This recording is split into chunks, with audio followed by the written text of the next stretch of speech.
As dawn broke over the rebel camp, the forest was bathed in the soft light of morning. The battle had been won, but the war was far from over. The rebels, weary but undefeated, gathered to tend to their wounded and mourn their dead. Amidst the aftermath, a sense of unease began to creep in, like a shadow slowly swallowing the light. Zora, her heart still pounding from the night's battle, found herself drawn to the riverbank once more. It had become a place of solace for her, a refuge from the chaos of war. But today, the peace she sought seemed elusive, slipping through her fingers like the cool water of the stream. Zora, whispering to herself, how much more blood must be spilled? How many more lives lost before we reclaim what is ours? Her thoughts were interrupted by the rustling of leaves. She turned to see Keto approaching, his expression as stormy as the skies before a tempest.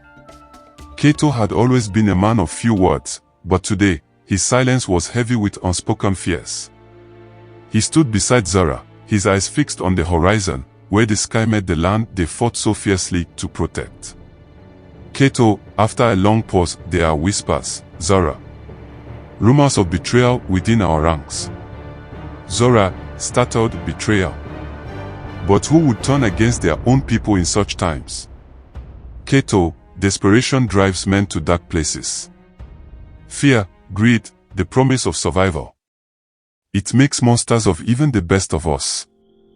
Zora's heart sank at the thought. They had fought so hard, sacrificed so much, and now this. The idea of betrayal among the rebels was a wound deeper than any sword could inflict. Determined to root out the traitor and protect their cause, Keto and Zora returned to the camp. But as they did, the tension in the air grew thicker, like a storm gathering strength. The rebels sensed it too, their eyes darting nervously as whispers spread like wildfire. Keto, addressing the rebels, we must stand united, now more than ever. If there is a traitor among us, they will be found and dealt with. But until then, we fight as one. We cannot afford to let fear divide us. But how do we know who to trust, Keto? Said Farouk, the enemy could be anyone. But we must trust each other, as we have always done. Zora responded. We fight for the same cause, for the same future.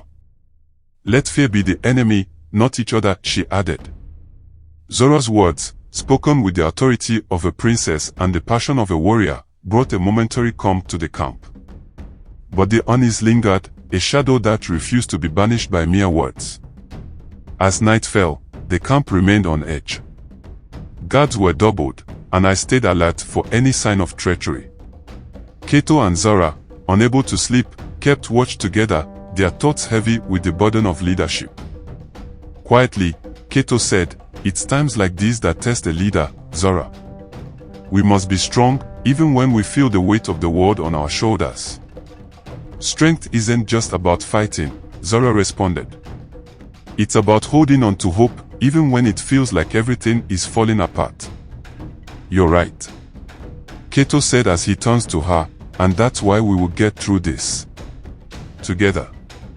Their words, spoken softly in the stillness of the night, carried a promise. No matter what lay ahead, they would face it together, bound by a shared purpose and a deepening bond that neither dared to fully acknowledge. But just as the first rays of dawn began to break, the quiet of the night was shattered. A sudden, vicious attack on the camp by Portuguese soldiers sent the rebels scrambling.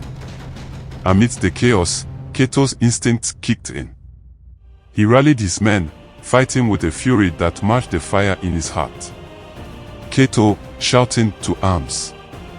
Defend the camp. Don't let them break our lines. Zora, fighting alongside him, said, we will not fall. Not today. The battle was fierce and desperate. The rebels fought with everything they had, driven by the knowledge that their very survival depended on this moment. Zora, though outnumbered, fought with a strength that belied her royal blood, her movements precise and deadly. Beside her, Keto was a force of nature. He saw the blur as he cut down enemy after enemy. As the last of the Portuguese soldiers were driven back, the camp fell into an exhausted silence. The rebels had won, but at a heavy cost. The traitor, whoever they were, had succeeded in weakening them. But they had also strengthened the resolve of those who remained. As Cato and Zora surveyed the aftermath, they knew that the battle ahead would be even harder. But they also knew that their bond, forged in the fires of war, would be the key to their victory. Together, they would find the traitor, and together, they would reclaim their kingdom.